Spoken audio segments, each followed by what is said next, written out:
There were fast cars, there were beautiful cars, and there were also absurd cars. But very rarely did a machine appear that could be all of those things at once.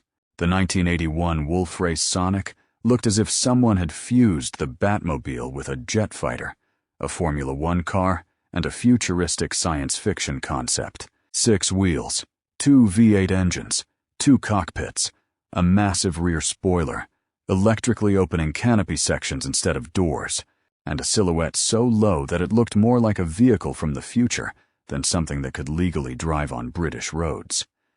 And yet, the Sonic was a fully functional, road-registered car. Even more shocking, it was not created by Ferrari, Lamborghini, or any major supercar manufacturer, but by an alloy wheel company. The British firm Wolfrace decided to promote its new range of rims in a way no one had previously dared to attempt. Instead of running an ad in a magazine or putting up a poster at a motor show, they built their own show supercar. And this was no ordinary show car, but one of the wildest creations in the history of British motoring. To this day, the Wolfrace Sonic remains one of the most extreme concept cars of the 1980s, a machine that was meant only to attract attention, and ultimately became a legend. To understand where the idea for the Wolfrace Sonic came from, you first need to go back to the early 1980s and take a look at Wolfrace itself. It was one of the best-known British alloy wheel manufacturers, and its rims were among the most recognizable on the market. The company had been a pioneer in bringing alloy wheels to the mass market in Europe, and it understood perfectly well that in this business, success depended not only on engineering, but also on visual impact and marketing. When Wolfrace developed a new wheel range called Sonic, the distinctive pepper pot alloys later seen on cars such as the Ford Fiesta XR2, Capri, and MG Metro, company owner Barry Treacy decided that a conventional advertising campaign would be nowhere near enough. He needed something that would stop the motoring press in its tracks, draw crowds at exhibitions, and make everyone talk about Wolfrace. Treacy understood a simple rule. If you want to promote wheels, build a car that people cannot forget. That was how the idea of creating a dedicated show supercar was born. A machine designed not merely to display the wheels, but to force people to look directly at them. From the beginning, the project was meant to be excessive, spectacular, and absolutely impossible to ignore. To bring this outrageous idea to life, Barry Treacy needed someone as bold as the project itself. His choice was Nick Butler, a constructor, engineer, and founder of Auto Imagination, a man who had experience not only with special cars, but also with aviation. Butler had previously worked on the Harrier jump jet and Hawk aircraft, dealing with stress analysis and flight testing. That aeronautical background would later have a huge influence on the Sonic's appearance and construction. Butler did not think like a conventional car designer. He thought like a builder of extreme machines. When Treacy told him about the concept of a promotional supercar, Butler immediately proposed something far more radical than an ordinary sports coupe. He had already been experimenting with the idea of a twin-engined, multi-axle vehicle, so the Wolfrace project gave him the perfect opportunity to make that vision real. The result was a plan for a 6-wheeled car with 2 V8 engines, 2 separate cockpits, and a structure that looked like a military vehicle from the future. Butler was not trying to design a pretty car. He was designing a machine that would create shock. And that is exactly why, from the very first sketch, the Sonic was more a manifesto of engineering courage than a conventional concept car. The most distinctive feature of the Wolfrace Sonic was, of course, its 6-wheeled body. At a time when even 4-wheeled supercars could already look futuristic, the Sonic went much further. At the front, it used 4 steering wheels in total, 2 pairs of 13-inch Wolfrace Sonic rims, while at the rear, there was a pair of specially cast 15-inch wheels. All 6 wore Pirelli Cinturato P7 tires, which at the time represented absolutely top-level equipment. The inspiration for such a layout came in part from the famous Tyrrell P34 Formula One car and the Panther 6, but the Sonic was not a copy of either one. Here, the six-wheel arrangement was intended first and foremost to amplify the visual effect and promote the wheels themselves, but the solution was fully functional at the same time. The front four wheels were independently suspended and steerable, which required an extremely complicated steering system. In addition, the centrally mounted twin engines made routing the steering column a major challenge, so a system of spyroid gearboxes, universal joints, and special linkages was used to carry steering movement around the power plants and down to a Rover SD1 steering rack. The fact that all of this actually worked on the road was a small engineering miracle. Beneath its futuristic bodywork, the car concealed a structure just as unusual as its appearance. The foundation of the Wolfrace Sonic was a tubular space frame built from seamless steel tubing with a diameter of 2 inches. The chassis had a strong central backbone and massive side reinforcements that increased torsional rigidity. This allowed the car to safely support 2 V8 engines, 6 wheels, and a huge amount of complex electronics without sacrificing stability. Attached to the frame was a body made from fiberglass and polyester, materials that allowed aggressive forms impossible to achieve in steel. The rear suspension was based partly on Jaguar E-Type principles. It used specially machined steel uprights, drive shafts that also served as upper links, and twin springs and dampers on each wheel. At the front, the car used Triumph Dolomite components, aluminum uprights, and unequal length wishbones. Braking came from 10-inch Lockheed ventilated discs with 4-piston Tyrrell calipers, exactly the sort of hardware more commonly associated with racing than with a promotional show car. So the Sonic was not an empty shell built just for photographs. It was a real, fully functioning automobile. The greatest technical sensation, however, was its pair of 3.5-liter Rover V8 engines. Both were mounted centrally, between the front axle and the separate driver and passenger cockpits, which improved weight distribution and gave the car an almost race car-like character. Each engine was mildly modified, and instead of the standard SU carburetors, 4-barrel Holley carburetors were fitted. Thanks to this, the two engines together produced around 400 horsepower and roughly 400 newton-meters of torque.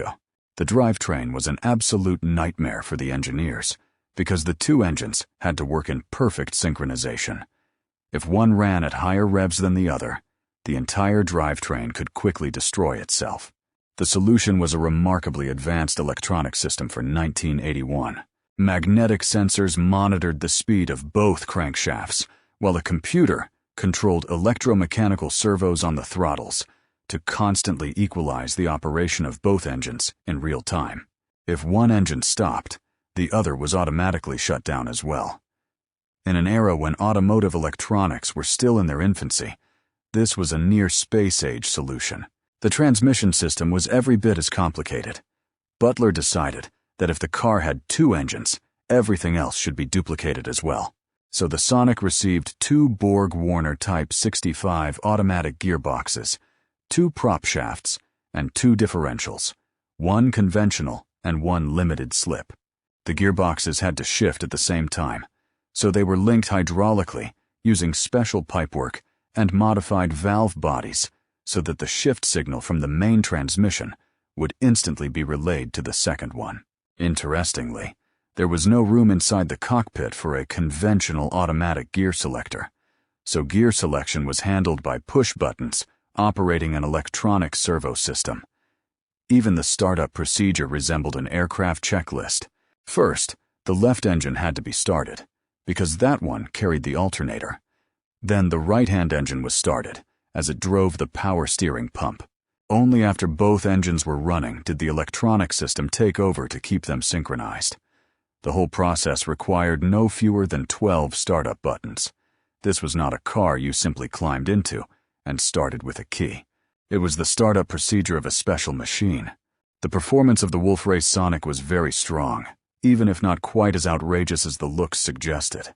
With a curb weight of about 1,500 kilograms, a length of nearly 5.2 meters, and a width of almost 2 meters, The Sonic was a large and fairly heavy machine, yet thanks to its twin V8 layout, it still offered performance on the level of exotic supercars of the period. Acceleration from 0 to 100 kilometers per hour took around 7 seconds, while top speed was approximately 270 kilometers per hour. The most extreme part, however, was that the car had virtually no conventional windscreen. At such speeds, driving it felt more like an aviation experience than a motoring one. Butler had to pay very serious attention to aerodynamics to prevent the car from literally lifting off the ground at higher speeds. That giant rear spoiler was therefore not just theatrical decoration, it served a genuine stabilizing purpose. The Sonic was not a record breaker in pure acceleration, but that was never really the point. Its mission was to prove that this insane project genuinely worked, and it did. More than that, it was fully road legal in the United Kingdom. The Sonic's interior looked like the cockpit of a military aircraft fused with the Batmobile. Driver and passenger sat in two separate, very tight cockpits, and entry was gained not through doors, but through electrically raised canopy sections.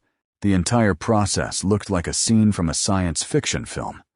The cockpits were full of buttons, switches, and displays, and the driver's instruments were almost entirely duplicated for the passenger. That meant both occupants could monitor the parameters of both engines: revs, oil, and water temperature, pressure, fuel level, and speed. Liquid crystal displays were even used, which made a huge impression at the start of the 1980s. The steering wheel measured only 11.5 inches in diameter, yet even that proved too large for easy entry and exit. The solution was a sliding, splined steering column that raised the wheel upward when the cockpit canopy was opened. The interior was never meant to be luxurious. It was meant to look futuristic and emphasize the car's technological nature. And it did exactly that. Sitting inside, you did not feel like the driver of a sports coupe. You felt like the pilot of an experimental machine. The Wolfrace Sonic made its debut in 1981, and it instantly became a sensation. The car was first shown to the world at the Geneva Motor Show, after which it went on tour around Europe, appearing at motoring events, exhibitions, and even Formula One-related occasions. The Sonic was even featured at the opening of the British Grand Prix, which further cemented its status. Autocar put it on its cover as early as August 1981, and the British motoring press went absolutely mad for it. And that was exactly what Barry Treacy had wanted. The car was built to generate publicity, and it did so perfectly. Wolfrace spent a huge amount of money on the project, initially budgeting around £29,000, but the final cost exploded to roughly £100,000, which today would mean well over £500,000. Even so, Treacy believed it was money well spent because the Sonic gave the company enormous exposure. This was not an investment in selling cars. It was an investment in brand recognition. In that sense, the project was a complete success. Wolfrace did not create a supercar to make money from it. It created a marketing legend. As for the number of cars built, the situation is not entirely straightforward, but most sources suggest that there was one main example, and probably a second later version, or rebuilt variant. Some accounts speak of one absolutely unique car, while others mention two: the original silver car and a later red example. Some sources suggest that the red car was simply the original repainted for a Playboy feature, while others claim that a genuine second car was built. So the most honest way to put it is that there were probably no more than two complete Sonics, but the legend belongs mainly to the first, original 1981 car. After finishing its show career, the vehicle passed into the hands of a private collector and disappeared from public view for many years. By the 1990s, it had effectively vanished. It later reappeared, but in far worse condition, partially dismantled, burdened with electrical problems, and in need of a full restoration. For many enthusiasts, it was a shock that such a legendary machine had survived at all. The Sonic had become a kind of motoring myth, rediscovered after years in hiding. The story of the Wolfrace Sonic's value is almost as unusual as the car itself. In 2010, reports surfaced of an attempted sale at around £1 million, which shows just how highly its owners valued its uniqueness and legendary status. But the actual market proved much harsher. In 2015, the car appeared on eBay in a state requiring very serious restoration, and it sold for just £18,100. That is astonishingly little for such a remarkable vehicle, but the condition was dreadful. The complex electronics did not work, both engines needed attention, and the whole car required almost complete rebuilding. A professional restoration was later begun under specialist Trevor Farrington. According to information from 2025, the project had reached around 90% mechanical completion, and more than £100,000 had already been spent on the work. As a result, the car's current value has risen significantly. Auction houses have estimated it at around £120,000, although once fully completed and properly presented, the figure could easily be much higher. This is not the sort of car that can be priced by a standard catalog. Its value depends entirely on how much someone wants to own a piece of pure automotive madness. Today, the Wolfrace Sonic remains one of the most extraordinary concept cars ever created in Britain. It did not change the world of motoring, it never entered series production, and it did not usher in a new era of six-wheeled supercars, but it left behind something far more interesting. Proof that design courage can matter more than common sense. This was a car born in an age when companies still had the nerve to do things that made absolutely no practical sense simply because they could. The Sonic was a manifesto of imagination, a car built not by a giant corporation, but by people who genuinely wanted to create something no one had ever seen before.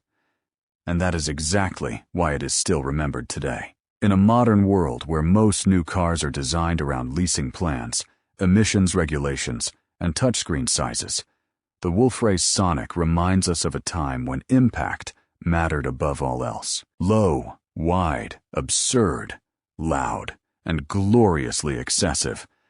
That is exactly what a true concept car should be. And that is why the Wolfrace Sonic still looks like a machine from the future, even though it was created more than 40 years ago.